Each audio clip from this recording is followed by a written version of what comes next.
Hello, New Orleans. You're listening to the Sports Coma, your new #1 podcast on everything Saints, Pelicans, and a lot more. And now, here's your host, Big Q and the guys. What's up, New Orleans and the sports world? What's going on? You're rocking with the Sports Coma with Big Q and the guys. Intense sport talk on the Saints, the Pels, and a hell of a lot more. Tonight we'll be covering the post-game situation dealing with the Saints and the Steelers. They came up short 27-14 in the Mercedes-Benz Superdome. They dropped to 0-3. That's right, 0-3. That is 7 straight losses in the preseason. And, of course, some of the most faithful Saints fans would, of course, say, hey, man, drink your beer, act a fool, because preseason doesn't count. But as in illustrious words of my comrade, Mr. Blaxuede, if you suck in the preseason, you'll be sucking in the regular season. And but we're gonna talk about that. We're gonna delve on in that. But first, before we jump into that, you know what we gotta do. We gotta pay the bills. And we're gonna start that off with the Posh Lifestyle. We want you to visit the Posh Lifestyle. Shop the Posh Lifestyle, shop the Posh Lifestyle, shop the Posh Lifestyle. They offer water filters of all sorts, healing magnetics, crystals and jewelry, clothing, books, DVDs, herbs, all type of great and beautiful organic products. Please feel free to go and shop the Posh Lifestyle out. They also offer free shipping on majority of their goods and services over $100. So feel free to go there and support our sponsor because they support us here at the Sports Coma. So that's shoptheposhlifestyle.com. Shoptheposhlifestyle.com. Remember that life is spelled L-Y-F-E. And their illustrious motto is love what you do. And here at the Sports Coma, we love what we do. We love football. We love sports in general. We love giving you our opinion. And we would also love for you to help us out in terms of donation, just to support you guys have been doing. I'd like to give a shout out to Switzerland. Switzerland is one of our new international nations that has been peeping out the Sports Corner. Welcome aboard, Switzerland. But we also like to give a shout out to a lot of our fans and our listeners, and the ones that also donate to the Sports Coma with Big Q and the guys. Feel free to go to the shoptheposhlifestyle.com and look for the donation banner. You can hit it and it'll take you to our donation banner where you could be able to donate to to our show. Also, you can find the link on our SoundCloud page, and that SoundCloud page is at the Sports Coma with Big Q and the guys. You can find a link there. Please feel free to donate to us. We are big believers and lovers of the laws of attraction, among other laws, spiritual and divine laws. So please feel free to donate to us and help us to continue to build our professional platform so we can continue to reach more great and illustrious fans like you guys. Now that that's over with, let's go to the unpleasantry of the game that we witnessed earlier as the Saints fall out of the dome 14-27 to the Pittsburgh Steelers. And it was one of those games when you first turned it on, you knew it wasn't going to be a nice night for the Saints, especially, in particular, the defense. The first 3 series, they just got marched down on the field. When Ben Roethlisberger was out on the field, he kind of torched the hell out of them. And to me, it was just amazing, man, how he did it. Big Ben, his little time in there, he went 12 of 17 for 148 yards and 2 touchdowns with a QB rating of 136.4. How about that? And he marched down the field the first 3 series against the Saints defense. They had no answer for the run or the pass. They were totally off balance. And it was quite ugly, to say the least. Not as ugly as the last ridiculous game against the Houston Texans, but this one was, I guess, a little bit better. I guess ugly is ugly, but when you used to seeing stuff like this, I guess you prefer one of the other. But bringing in two of the guys, Mr. DC and Mr. Blaxuede, with their very spirited takes. How y'all guys doing tonight, fellas? Okay. Suede, me and you were talking off air, Suede. You know, there's a lot to be said about tonight's game. You know, I'm not gonna throw big old fancy words like we was using in the previous broadcast. But one word comes to mind with me, and that's albatross. This big ugly albatross of, again, not as bad as the previous contest. That was a little bit uglier. But the defense to me was a shining beacon the last two contests. They didn't show me nothing today. They didn't get any pressure on the quarterback. Ben was able to slide around in there in his Pro Bowl Hall of Fame form and slice and dice him to hell. Even though we know DC brought it up off air, the comment about most of the defense are playing more vanilla because they don't want to reveal their schemes just yet until the regular season, and I understand that. But give me your take on tonight's game. You know, what did you see that just disturbed you? Hello, y'all can hear me, right? Yes, sir.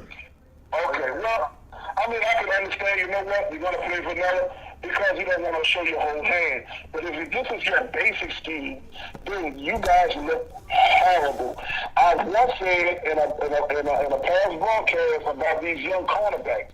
These young cornerbacks, the way they look today, they look ridiculous. And if that's how you're going to play during this, I mean, you can play vanilla, but where's the coverage? The coverage stuff, okay? P.J. Williams, he sat there and then he got burnt and then held his hands up like he had a big ass, he should have a big ass question mark covering his face because he didn't know what the hell was going on. Devin Blow previously said, hey, this guy's going to surprise and shock the world. Well, you know what? He sure did. He shocked me because I didn't think nobody could get burnt like that. the linebacker core, man. The linebacker core, you're not going to have every perfect game, but you guys look kind of absent there. They were running, they were passing, and that was like they didn't have any rush going on. And the problem I was like, man, did Nick Farley play today? I was like, Farley or whatever. Oh, yeah, he played, but he didn't show up till he went against the second team offense. They look horrible. You know, and if this is going to be your at least basic defense during the season, then we are going to get ate up. It's time to stop making excuses. These dudes look ridiculous. Wow, that's pretty ridiculous. That was pretty something. What you got to say for that, DC? What's your take? Man, that's a tough take to follow right there. Well, I would say from what I saw, man, we played atrocious the game before. Yes. It seems to me that the offense took not a big step, but a tiny step forward from last week. We was able to score 2 touchdowns. We couldn't get in the end zone last week. Yes. And it's like for all the little steps that the offense took forward, the defense just came and did the electric slide backwards. Like, right. I don't know what happened. Maybe too much home cooking. I don't know what it was, man. Everybody looked sluggish and lethargic out there. People looked like they didn't know what it was supposed to be. Devontae Harris on the 57-yard touchdown against Antonio Brown, he was like he didn't even know where the ball was at. Like he raced into the guy. How do you get? This is my thing. Like if I'm a pass interference, I'm a pass interference. You ain't catching the ball. Right? How do you pass somebody and then they still catch it and run for a touchdown? That is the epitome of what sums up the game to me. When that one play, man. He passed interference them, and he still scored a touchdown. And he still scored. That's like somebody trying to hold a defensive lineman, and they still sack your quarterback. That's pretty embarrassing.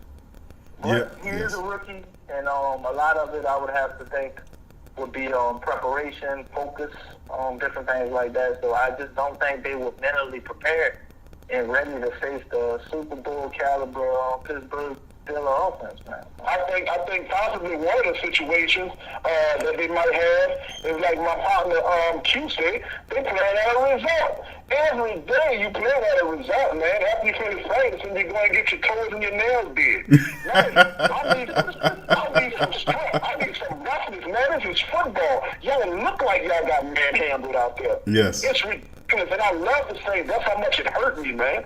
Are you serious? You really gonna start the regular season with this? Yeah. And you got the nerve to get rid of Keenan Lewis? Like, okay, we don't need him. For real? Come on, man. Yeah, it's tough. Don't be ridiculous. Don't be ridiculous. You're right. It's looking at the stats. I don't know if the stats tell the story, but Pittsburgh total yards, full 17 to 360 by the Saints. Although the Saints they lost the time of possession by a little bit under 3 minutes, up 31-45 to 28-15. But the biggest thing is what they did win was the turnover battle, which they gave up the ball 3 times versus 1 time by the Pittsburgh Steelers, which was the fumble recovery, the poke out by Devin Breaux, and the recover by Daniel Ellerby. That was we made our average, man, about 3 turnovers a game. That's 3 turnovers a game. Yeah, and Really? yeah, 3 turnovers. We made our average, man. It was something, but the Saints did improve their rush yards per carry, averaging 3.1, where the Pittsburgh Steelers averaged 4.3. So, I mean, I'm pretty sure that the average didn't really kick up till like the second quarter, you know? And, well, the rush game, Mark Ingram was the only one that kind of disappointed to me in the rush game. I saw him have 1 run where he broke. Yes. But CJ Spiller, on a positive note, man, because we got to work real hard. But if you get the magnifying glass, you can see some positive things. CJ Spiller, actually, for the first time since he's been in New Orleans Saints, looks healthy. He was out there making cuts, moving.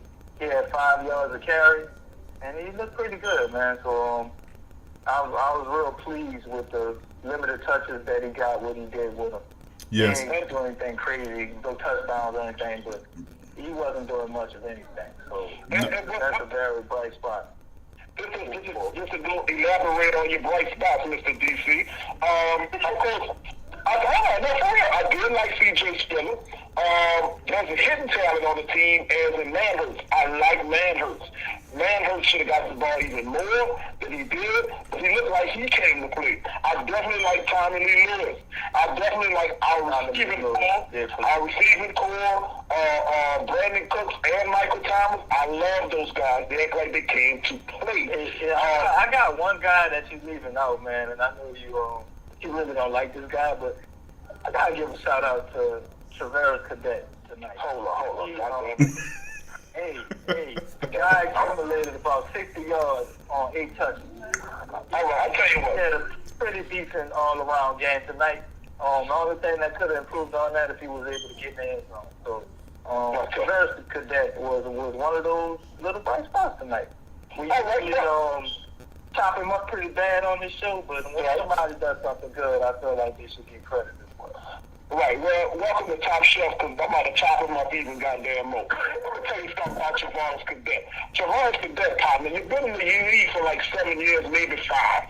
You left our team cool. You went to another team and stunk it up. Then you came back and picked up the cool. And you're still garbage. Just because you got on maybe 60 yards per touch, dude, you too old for that. You still battling for somebody who just got on the team. You know what I'm saying? Didn't have almost a turnover. You almost turned the ball over. You too old for that, Travaris. Man, you didn't bring yourself. Almost done the And in the regular season, baby, against these elite teams, they were smash that ball away from it quickly. Hey, Sweat, I appreciate the passion, man. I really do. I think I got to agree a little bit toward my boy DC on this one. Travaris Cadet, he would have had a pretty decent out totally if he had made the fumble, even though the fumble went out of bounds. It didn't count against him. But, I understand where you're coming from. But tonight I got to kind of tilt my hat to Travaris Cadet. He did turn in somewhat average. Third down on third down. Yes. Well, you know, we're going to talk more about Travaris Cadet and a couple other guys on the other side of the break. We'll be back momentarily. Winter is gone, so spring on over to We've Got It, your low-price, high-class leader. That's right, come in now and take advantage of our everyday bundle deals on any 3 bundles. 12 to 16 inches, $130. 18 to 22 inches, $155. And 24 to 30 inches, $185. We've Got It. 495 Voters Road in Slidell. 985-445-1400. That's 985-445-1400.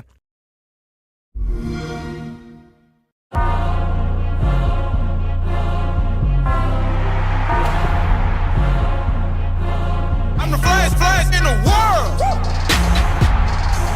I'm the flash in the world. I'm the flash in the world. Who you know that's better than me? Nobody. Be the playmaker. Madden NFL 16. Game not yet rated. Hey, I'm Paul, and I used to ask if you could hear me now with Verizon. Not anymore. I'm with Sprint now, because guess what? It's 2016 and every network is great. In fact, Sprint's reliability is now within 1% of Verizon. And Sprint saves you 50% on most Verizon, AT&T, and T-Mobile rates. So I switched to Sprint, and millions more have too. Can you hear that? Don't let a 1% difference cost you twice as much. Switch to Sprint today. What up, America? This Big Q from the Sports Coma, letting you know that you can follow us and the guys on Facebook, All Saints and Pelican fans, also on Twitter, Instagram, and YouTube, the Sports Coma. You can also download our podcast at podbean.com. So check us out for all the intense and entertainment talk on the Saints, the Pels, and a hell of a lot more. Only at the Sports Coma, you heard me?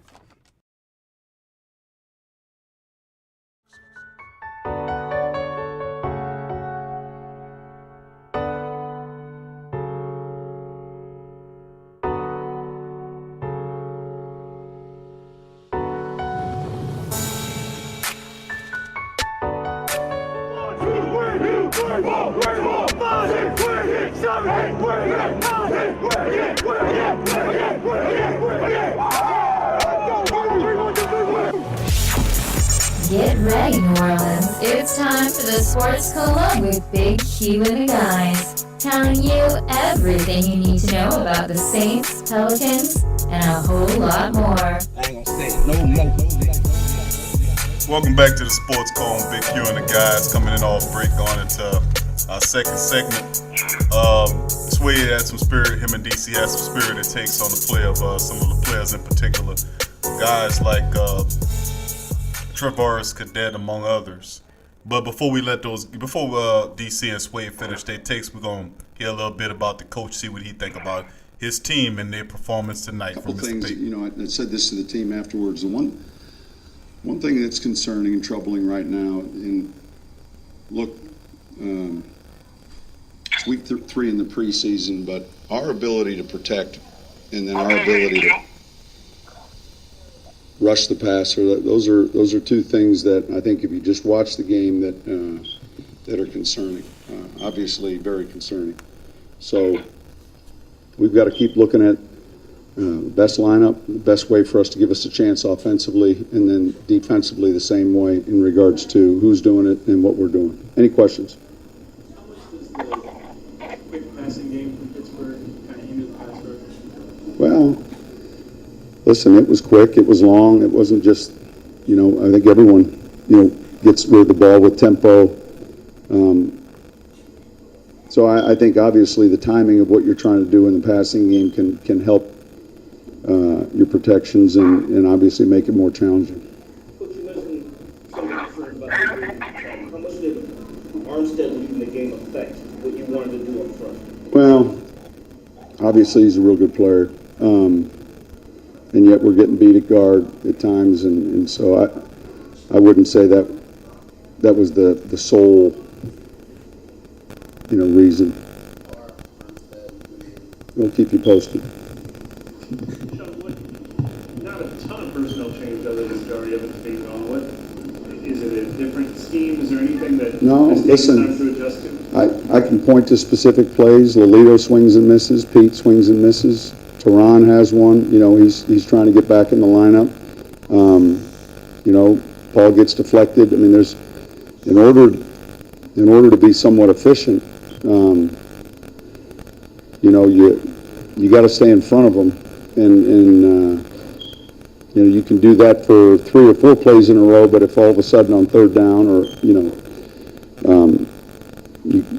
you get set behind the chains, we had a couple penalties too that set us back. So obviously, that's still a work in progress.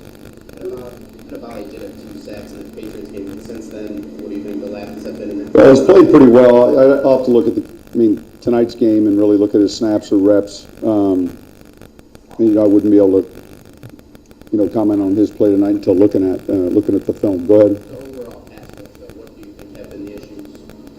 Well, just the consistency of, you know, whether it's coming from the inside or whether it's coming outside. You know, we've got to look at the rotation, and we got to look at who's doing it.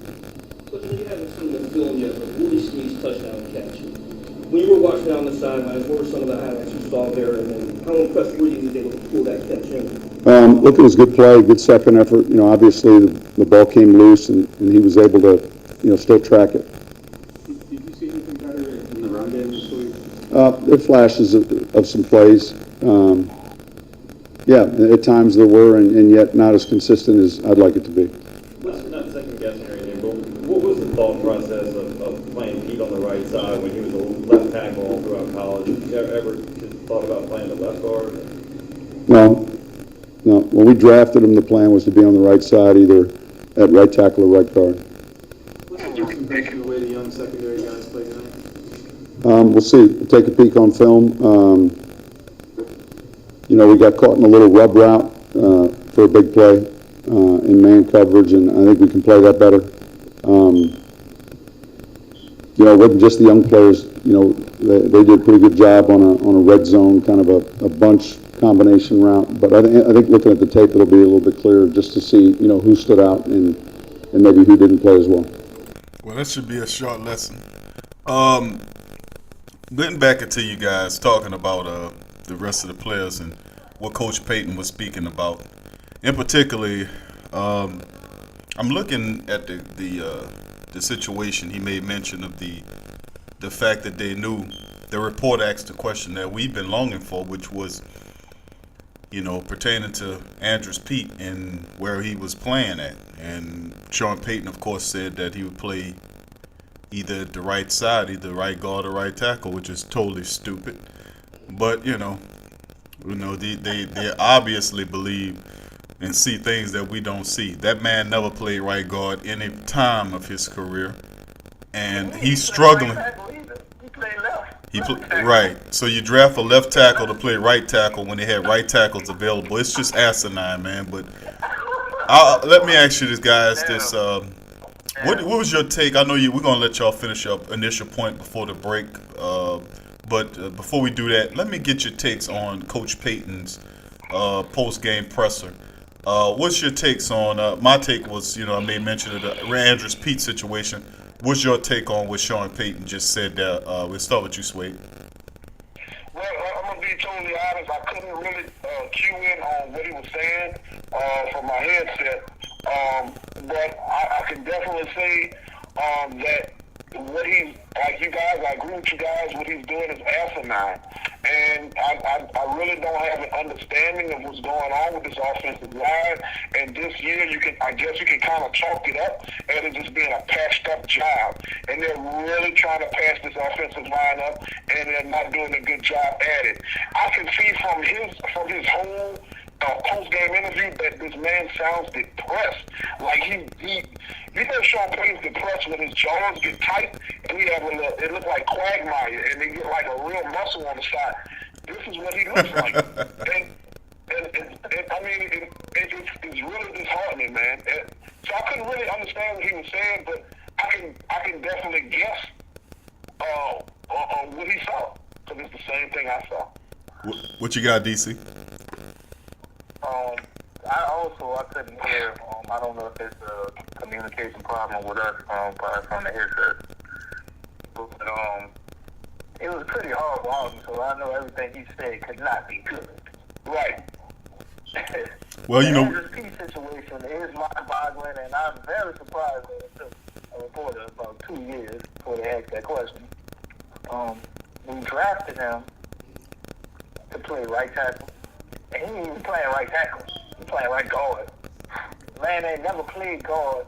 Not only has he never played guard, he ain't never played on the right side. That is crazy in itself. Yeah, it is. I don't know if Sean Payton talked about the turnovers, but that is one thing that we have to kill. How can we have 3 preseason games, and then all 3 of them we have at least 3 turnovers? 3-3-3, baby.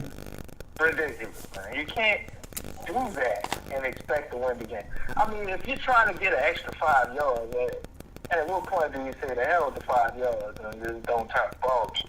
Right, whatever it may be. You can't catch a punt. Just, you know what? Yeah, we lost some yards, but just let it hit the ground.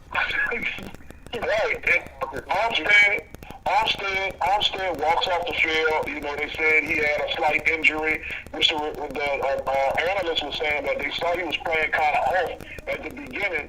And during that play where he let Drew Brees get rushed, foul mistake, he walks off the field and a slight injury. I said, yeah, he's injured. His feelings are hurt. Because I'm pretty sure he doesn't want to play on this line. He probably walked to the dressing room. I'm going to call it the dressing room because they do play at a resort. He walked to the dressing room and said, man, I'm not playing on this line. Coach tripping. That's what I think he did. So I think he's injured by what of his feelings being hurt. And look what Jahari Evans left you with, sir. He left you with this. Wow. Well, he obviously can't be too injured. I mean, he did walk off the field, so maybe it is a situation. The way his feelings hurt. The little boo-boo wasn't as bad as right. He on our aura. His feelings hurt. Well, let me ask you this, Wade. Before. It's crazy home. It's a lot worse when you ain't winning. Right. Let me ask you guys this, Swade. Before we go into to the next break, we got maybe a minute, 2 minutes or so. Continue your quote, your comment on Travaris Cadet.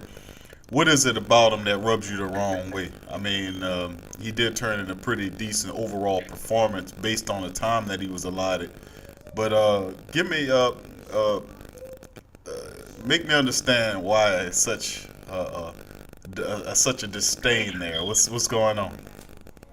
Well, with Travaris Cadet, like I said before, man, he's been in the league for a while. So just because he showed up, I wouldn't even say decent, but what you should be doing for one preseason game, I'm not going to give you the benefit of the doubt, like, okay, he's straight. No, Travaris, that what you should be doing. I ain't say you, DC. No, not you, sir. I'm talking about Cadet. This is what he should be doing. You know what I'm saying? This is what you're supposed to be doing. Not turning over, fumbling the ball, which could have been a turnover. And the previous game before, you getting touches and you coming in with like a 3-yard gain. I'm not satisfied with that. And you come back on this team sucking, and you're fighting for a spot with my man Marcus Murphy, who just came on his team last year, and I can almost bet you 2 fat elephants weigh a pound that Marcus Murphy will beat Travaris Cadet in this position. Cadet will be on our practice squad. Well, tonight Marcus had 1 carry for 16 yards.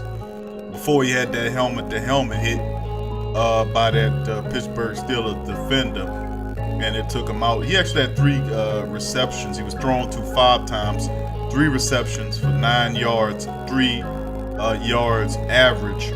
And like I said, he had that 1 carry where he gained 16 yards. Then he had that helmet-to-helmet hit that sent him to the sideline with probably concussion symptoms. But we're going to talk about it a little bit more. We're going to finish up on a few things that Sean Payton said I'll cover with the guys. Also, we'll talk about the running back situation in depth. Big Ben, we're going to go into what Big Ben did, how he carved us up like a Christmas turkey. I mean, and where's the damn pass rush? We'll talk about it more when we return. You're listening to Sports Coma with Big Q and the guys. Nah, man. I'm not retiring. I'll still break that old man's ankles. I'm still gonna knock down turnaround jumpers all day. That ain't changing. Man, I drop threes on them all night long. All night. All night. I'll drain threes on you all night. Man, I dropped 82 on you. I've been Kobe for like 14 years. I've been him for 16 years. I won like 15 championships. I've been Kobe for as long as I can remember. Dude, you're 8. Nah, man. I'm not retiring. I hate Kobe Bryant. I love that Mamba face. I hate that Mamba face. I'll dunk on fools. I'll still hate Kobe Bryant. I'm still gonna hate him. He's not done. This doesn't change a thing. I am Kobe. I am Kobe. I am Kobe Bryant. I'll still be Kobe Bryant.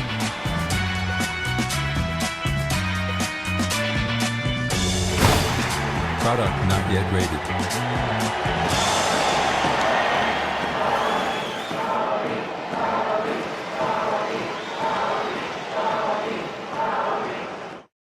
The 6, Raptors, Diamond, Key, New Ride, Old Ride, Bad Times, Good Times, Young Money, New Money, OVO, 29, 29, 29, Best I Ever Had, Worst Behavior, Old Crib, New Crib, October, Sound, Festival, Album Time Again, or Acting Time Again, My Friend, My Friends, Younger Me, Older Me, Me as Manny, Me as Jimmy, Me as Drake. What up, America? This Big Q from the Sports Coma, letting you know that you can follow us and the guys on Facebook, All Saints and Pelican fans, also on Twitter, Instagram, and YouTube, the Sports Coma. You can also download our podcast at podbean.com. So check us out for all the intense and entertainment talk on the Saints, the Pels, and a hell of a lot more. Only at the Sports Coma, you heard me?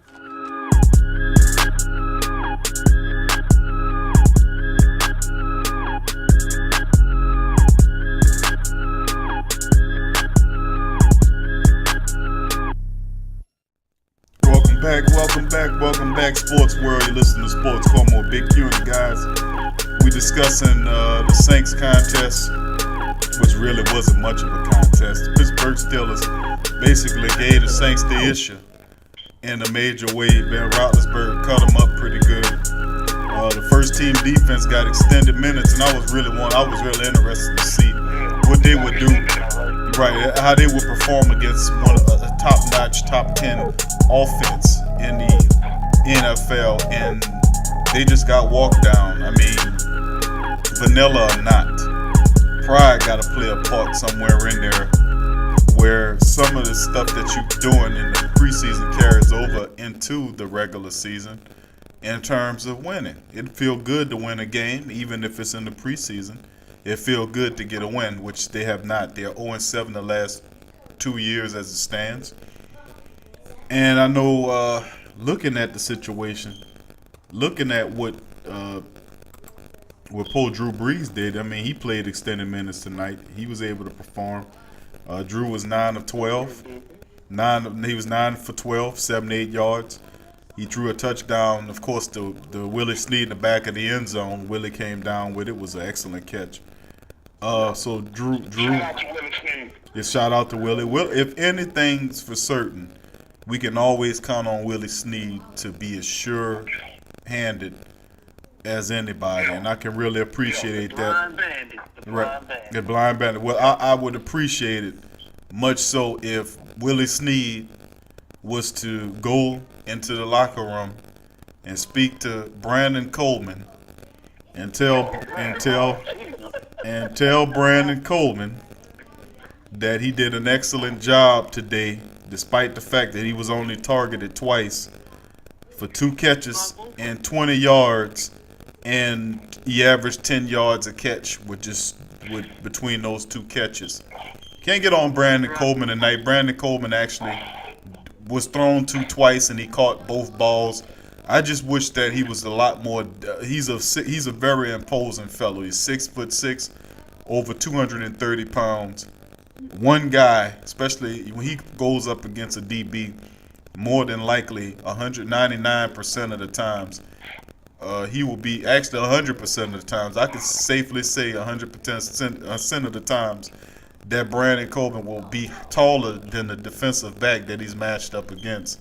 And he will always have a 3 to 4 inch advantage over whatever defensive back that he's guarding. And I just wish that he had more of a killer instinct to use his body. He should not be able to be dragged down as easily as he is by one little defender. He should take it. Can you imagine Tommy Lee Lewis and Brandon Coleman's body? Oh my God. Yeah, it's just the heart thing. The littlest guy out there with the biggest heart. And if Coleman could put it together and get angry and just be a beast that he is, we would have something special here. But anyway, let's go back to what we was talking prior to the break. We were speaking about Travaris Cadet. Suede, let me ask you this, and I'm gonna let you get a chance to reply to that, Mr. DC. Marcus Murphy versus Travaris Cadet. Cadet, like I said, he had put on a pretty decent outing as far as I'm concerned. He was targeted 5 times. He was 442, averaged 10.5 yards on the receiving end. Then on the rushing end, he actually ran 4 times for 24 yards. He averaged 6 yards a carry, and he had one rush for 10 yards. So he finished maybe, as basically behind Tim Hightower, who had double the carries. He had 8 carries versus Travaris's 4. 27 yards versus Travaris's 24 yards, and Travaris had a better average at 6 yards a carry. And I'm not saying that's Walter Payton or Emmitt Smith type numbers by no stretch of the imagination. But obviously, the battle shaping up between Travaris Cadet and Marcus Murphy, isn't it? Well, like I said before, man, and I'm gonna keep saying it. This is what you see today from Travaris is stuff that he's supposed to do. This is his one. I hold up one finger while saying this. One outing that he actually made a mediocre appearance. That does not make Travaris Cadet like the man. Okay, it doesn't make him the man. This is what he should be doing. He's not consistent.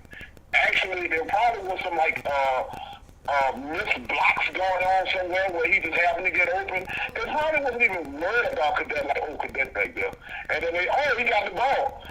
Travaris Cadet he just doesn't have that it factor to me. And even though he had this nice outing, it's the same thing as saying, Brandon Coleman, he caught 2 balls today. He baffled him. No, that's what you're supposed to do. Okay, that is what you're supposed to do, Brandon Coleman and Travaris Cadet. Now these people who have come under you are about to surpass you. And that shows me that you don't have what it takes to become an elite player in the NFL. You are mediocre. And your numbers show it. Your average show it. If this is your one game where you actually show out, your average is 60 yards out of 30 games. That's what you're going to get out of Travaris Cadet. And that's just how I feel about it. I'm not going to sit here and sugarcoat their performances anymore. They're not good players. Leave them go. DC, what's your take? Travaris Cadet obviously is not what you call a Pro Bowler, this starting corner or running back guy, but he is a depth player. He's a player that you have just in case something goes wrong. But we have a few more players like that. We have a better player in Tim Hightower, which is a similar type player. But he actually makes plays, and when we put him in, he comes up with some pretty decent stats. But Travaris Cadet matched up against Marcus Murphy, to me, it's no contest. We had a pretty decent outing today, and I made mention of it because you really don't hear much from the guy, and I think he's really fighting, trying to get a spot on the team. He wants to have a job, of course. But I don't think it's any contest between Travaris Cadet and Murphy. Murphy does a lot more things than Cadet. Cadet kind of receives and runs, and he does do the special team thing.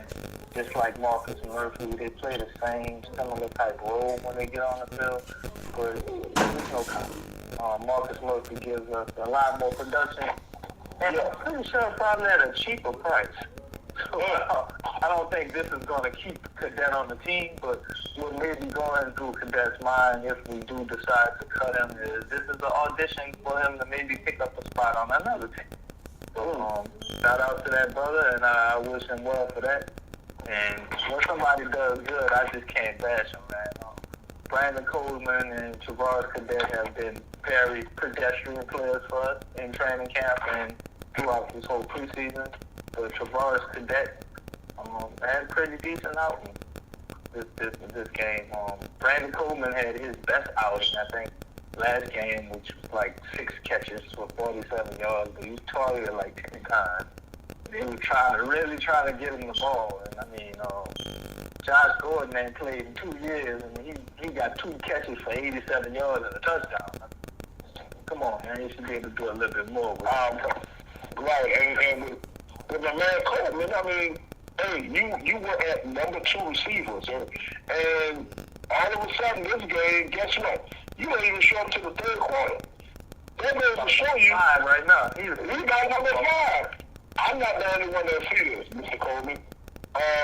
You have plenty of chance to step your game up. You know what? And the stairs are going because you're not stepping up. Yep. It's ridiculous. I agree. I mean, he was going to take all his opportunities, though. He looks like he's ready to catch all of them. It's a difference. It's a difference in most of the performances when they deal with guys that's ready for the big time versus guys that are not. We made mention in a previous show about one of the commenters saying that he still plays like a afraid rookie, a scared rookie, and we agree. I agree with that wholeheartedly. That a guy as big as he is still plays timid and scared, like he's afraid of the stage, like he's suffering from stage fright. You know, you get out there and the moment's too big for you. And those type of players, we know not everybody's going to be a star. But the team is not asking you to be a star. It's asking you to make plays when you're in the game, to make players when often that is. Now, a lot was heaped on Brandon Coleman when he came. He was given the mantle of being a replacement receiver for Marcus Colston, the all-time Saints leading receiver with yards, catches, and touchdowns. That's a big billing to live up to. But guess what? He didn't live up to it. Now, when last year he was slotted to be at one time, he moved in to sit next to Brandon. It's supposed to be the 2 Brandons, Coleman and Cooks. Didn't happen. Willie Snead emerged, pushed him down on the depth chart. He had 40-something odd catches last year, a pedestrian 40-something odd catches. He showed up in certain contests. But in terms of this year, you expect him to build on the 2 previous years, being that you're in the same system where you should be able to make drastic improvement. Guess what? He didn't. But he's not alone. We can't keep beating the dead horse with Brandon Coleman. Well, he's not dead yet. He's not dead yet. And the thing, he's not dead yet. Your guy, man. I'm about to pick on your guy, man. I'm about to pick on him too. I know you're about to say Josh Hill. What's going on with Kobe Slater, man? Well, listen. And keeps dropping balls and stuff out there. He looks confused. What's going on with this guy? Kobe Flynn is. Not much of anything out of him. I don't expect a ton. It's preseason. He's not gonna get a lot of snaps. But Well, he doesn't look in the he was targeted 4. He was targeted 4 times. He had 1 catch for 4 yards, but he was targeted 4 times and he only had 1 catch for 4 yards. So that's not good. In practice, they show it's an up and down, it's a roller coaster effect. But I understand that. So I'll be willing to give Kobe Fleener enough time to work through that, because I know that at least Kobe Fleener, his floor is to give you 50 catches a season. At least 50 catches a season over the last 3. No, Coleman gave you 40. Brandon Coleman gave you. No, in this system, Kobe Fleener is going to show up. I don't have a problem with Kobe Fleener. I'm going to allow him to have the same amount of time Coleman had, and especially Josh Hill has now. I'm not going to keep talking about Brandon Coleman, but he showed up. But when we come off the break, when we come back off this break, we're going to wear Josh Hill out, because I think he needs to get a fair share of criticism as well. So we'll talk about that more on the other side of the break. You're listening to Sports Coma with Big Q and the guys. We'll be back. Hey, this Suede. I'm about to tune you in. I'll cue you into your one-stop online shop for all your health essentials. Your vitamins, your water filters, healing magnetics, hygiene products, healing crystals, and jewelry. For all this and more, just log into theposhlifestyle.com. Once again, that is theposhlifestyle.com. There's no one road out there. No one surface. No one speed. No one way of driving on each and every road. But there is one car that can conquer them all. The Mercedes-Benz C-Class. 5 driving modes let you customize the steering, shift points, and suspension to fit the mood you're in and the road you're on. The 2016 C-Class, starting at $38,950. Is it true Ciroc vodka makes the best flavors in the world? Take one sip of the lush wildness of Ciroc Red Berry. One taste of the intense ripeness of Ciroc Peach. Even one drop of the explosive freshness of Ciroc Coconut. And the truth will come to your lips. Ciroc Ultra Premium flavors. One sip is all it takes to taste true perfection. Available in Red Berry, Coconut, and Peach. Ciroc, nothing tastes better than the truth. Bud Light Party believes in change. That's why Bud Light has a new look, and we want to share it with everyone. From our national parks to our furthest shores, jackpot, to your living room. Look under your seats! Still the same refreshing Bud Light with a new look.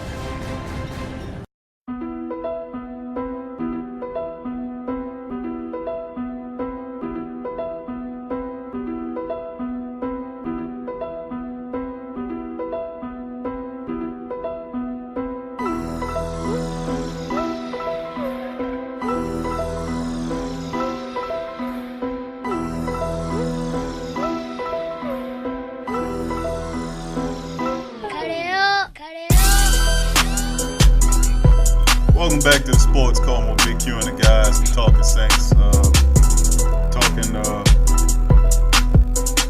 Talking a lot of stuff dealing with a few of these guys that we believe had plenty of time to develop. Some, like Fleener, might have signed an overpriced deal. I think so. Maybe $10 million more than what we should have gave him. But well, that's probably an ideal price. But you know, it was an inflated market and they were competing with other teams for his services. Although I believe Ladarius Green would have been a better complement to Drew Brees than Kobe Fleener, but they obviously opted to go with the latter. But I mean, with the former. But he's out of commission, though, man. Availability is your best ability. Well, Kobe Fleener to me is we can harp on his money, but I think we're still premature on that. He's still trying to find his way in the system. You gotta allow him that time to learn.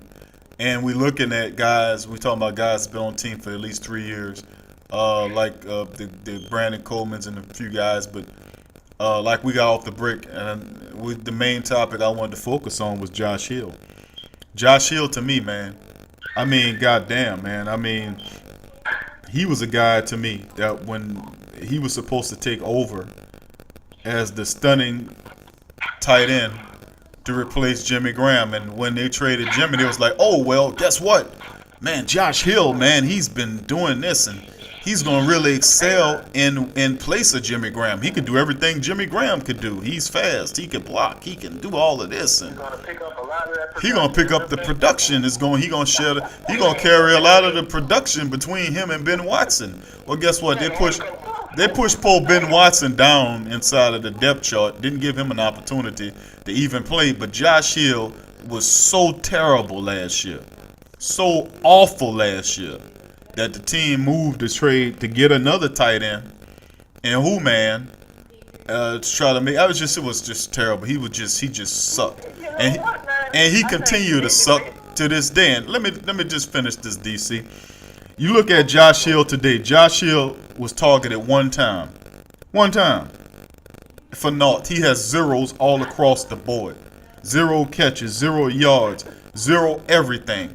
And to me, we want to talk about Coby Fleener, and that's a comment that I think is valid, but let's give him some time to see what he's going to do. Let's get an ample size of serving from him to see over a period of 3 years the same amount of time we allowed Josh Hill to develop in the same damn offense with the same damn offensive coordinator with the same damn coach. We can't say, okay, well, he had 3 or 4 different defensive coordinators like a Cam Jordan did, and Cam still was able to excel in various different schemes. Even when they had Cam as a 3-4 end, and then they changed him to a 4-3 end, Cam still produced. Josh Hill on the head. Yes. Josh Hill, to me, plays one position, tight end. He's not asked to do anything else. He every now and again he'll have a touchdown grab when nobody's covering him. But the point of the matter with him is they shouldn't have gave him the contract money when you had guys like Chris Manhertz. And I agree with you, Suede. I like Manhertz. He got a basketball background. I think he should make the team. I don't know what's going on with who, man. He got rolled up today, and we're gonna have to keep an eye on that to see what's going there. So Manhertz might step up, but we damn sure know it won't be Rashard Allen after he dropped. You know what, Q? The only thing I can see in compatibility with Josh Hill and Jimmy Graham is that they're both light skinned. It kind of bothers me that with the offense right now and how it's looking, that you have a patched up offensive line, you have an awesome receiving core. Your backfield is very decent, depending on how they play during the regular season. And Coon shows up, he's gonna play, but you don't know what Breeze's gonna do. Be it they're gonna give him his money or not, and you're not protecting the money up front. So you kind of wishy-washy on this offense. To sum it up, all in one. And with the defense, man, the defense bothers me as well because, like I said, the young cornerbacks, the linebackers, they're very decent. We got to see who shows up during the regular season. And the defensive line, Cam Jordan didn't even show me nothing this game. And that kind of worries me. It worries me. Yeah, you have these big upfront people in Pittsburgh, but I didn't see Cam Jordan. You didn't see McFarley in the first team. You didn't see none of these guys. Yeah. None of them. That's a valid point. That's a valid point, Swade, because that was the next topic we was going to segue into off of the pathetic Josh Hill. One comment about Josh Hill, though, man. Oh, go ahead, DC, before we segue. Go ahead. Josh Hill is now a part of Team Untouchable, man. Him and Zach Street were definitely blood brothers. This guy has given us nothing the whole time he's been here. He had that one season when Jimmy Graham was there, where he had those touchdown grabs, because pretty much the whole team was paying attention to Jimmy Graham. And after that, we pretty much got nothing out of the guy, but he's always talked up, man. Always talked up. He's the offensive receiver version of Zach Street. He's possible, man. Yeah, he's privy to the same information that Zach Street is privy to that keeps him on the team. It makes absolutely no sense. We should have let the Bears just go ahead and take this guy, and Manhertz wouldn't even be having to worry about whether he's going to make the team or not, because he could pick that young guy up and keep on.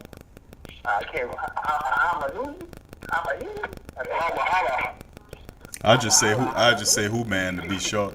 But let's segue to the defense. But let's talk about the pass rush, the non-existent pass rush. What the hell happened tonight? Why wasn't there any? I mean, I seen them attempting to get to the quarterback.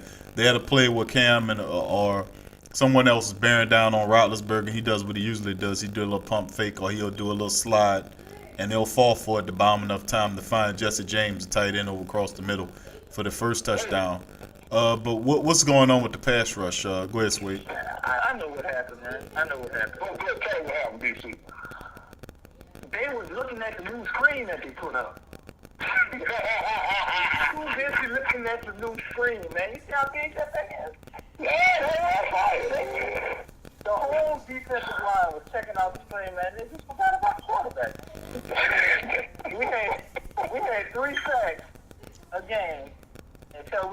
played the Superdome, bro. Right. That combination of getting back home to that red beans and rice and gumbo, it just hurts, man. Right. They ate too much home cooking, and he was marveling at that screen. You know, and this is the reason. These are the reasons why I definitely scream that they should bring that training camp back to New Orleans and play in this weather and gain their durability, because it shows in their play.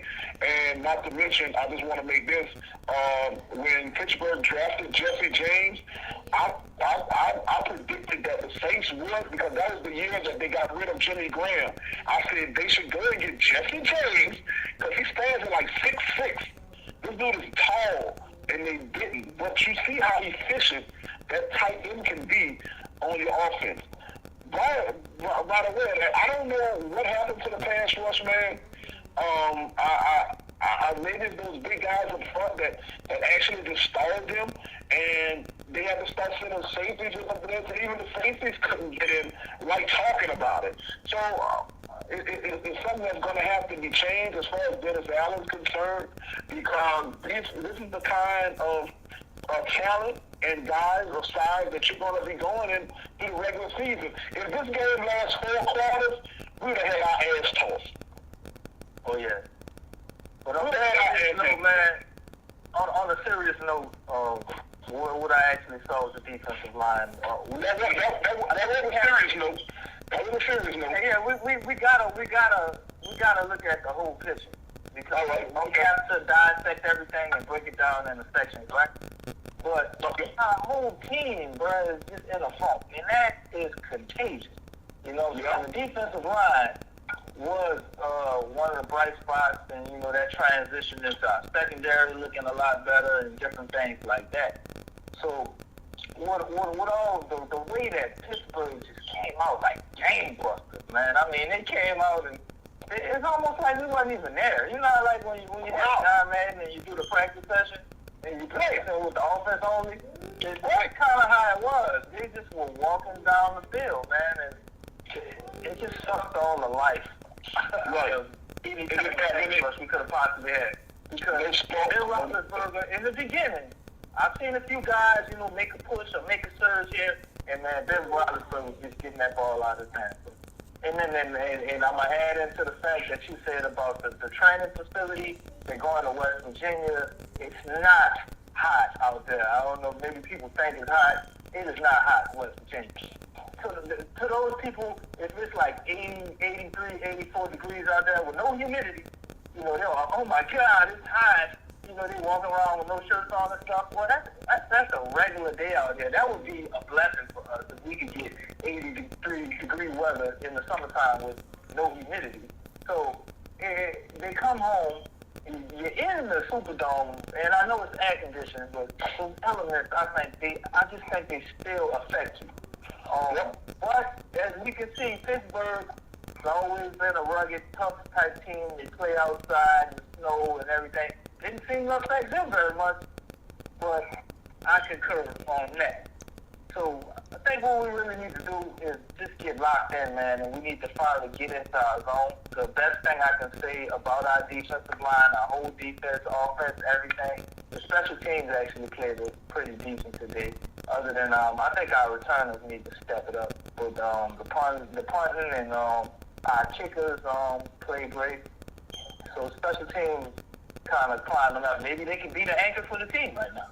But we need to just get locked in and in the zone, man, and reach that potential that we know we are. Because the better team won the day. And we haven't really played up to our potential. We know a lot of these players are capable. They've proven they're capable. So they have to live up to that, man. And the bright spot is that it's a preseason game, and this didn't happen in the regular season. Well, guys. It just looked like 2015 31st ranked defense all over again, bro. Well, it's a tape. Well, we gotta understand that this. We'll see how they fashion out. They got another tough opponent coming at them in Baltimore Ravens. Basically, a bigger and tougher foe similar to the Pittsburgh Steelers. So we're gonna see how that works. Give me a quick tape before we leave, Suede. We got about 30 seconds. I mean, pretty much we got to get our act together, man, because as a whole, in the performance that we had today, it's not looking good. And like I said, the youngers are going to have to step up in the quarterback position. Defense is going to have to do what they're capable of doing. Offense should be fine if we act like we have some spunk. Act like we have some life and spirit, though. All right, well, next Friday, the Saints got the Baltimore Ravens coming in to the Mercedes-Benz Superdome, a similar team to what the Pittsburgh Steelers is. We'll follow along through the week, and we'll have the post game. On Thursday? It's Friday? No, it's Friday. Friday, yeah. So, It was Thursday. Okay, who good? All right, I thought it was Thursday. Oh, God. but we know exactly how it is sometimes when we have to watch those games. But hopefully, by that time we'll have the breakdown because cut week is of course upon us, and we'll know exactly what's going on with the guys. It's Thursday, man. It's Thursday. Thursday at 7 o'clock. Thursday at 7. Okay. September 1st. September 1st. First of the month. Wow. Okay, so that's our show for tonight. We appreciate you guys listening to us. We appreciate you guys bearing with us, and by that time we'll be able to see who get cut. The first cuts will be coming down. We'll be able to follow them. We'll give you our take on those as well, and we'll continue to brief you on more Saints and Pelican news. So we're going to cover it, and everything's going to be fine, Saints fans. Don't you worry. But because of Sports Coma, with Big Q and the guys will be right here every step of the way. So from myself, DC, and Mr. Blaxuede, we wish y'all a very happy evening. Get put the beer down. Don't worry. Be happy. It's just preseason. Y'all have a nice night from Big Q, the Sports Coma, and the guys. Y'all have a good night.